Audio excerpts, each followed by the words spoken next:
হাজারীবাগে ঝটিকা মিছিলের প্রস্তুতিকালে আওয়ামী লীগের 11 নেতাকর্মী গ্রেপ্তার।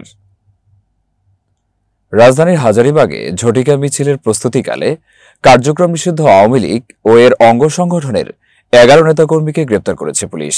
গত বৃহস্পতিবার সকালে হাজারীবাগের শিকদার পেট্রোল পাম্পের সামনের বেড়িবাঁধ থেকে তাদের গ্রেপ্তার করা হয়।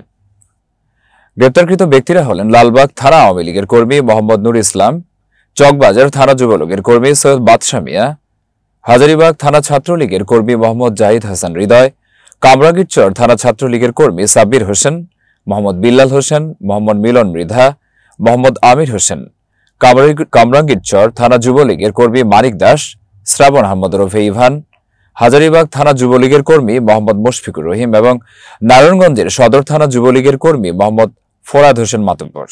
মহানগর পুলিশের এক সংবাদ বিজ্ঞপ্তিতে জানানো হয়, সকাল 7:30টার দিকে হাজারীবাগ শিকদার পেট্রোল পাম্পের সামনে বেড়িবাঁধ রোডের ওপর কার্যক্রম নিষিদ্ধ বাংলাদেশ আওয়ামী লীগ এবং এর অঙ্গ সংগঠনের অজ্ঞাতনামা 100 থেকে 150 জন সদস্য অন্তর্বর্তীকালীন সরকারের বিরুদ্ধে অপপ্রচারের উদ্দেশ্যে সংগঠিত হয়ে মিছিলের প্রস্তুতি শুরু করেন।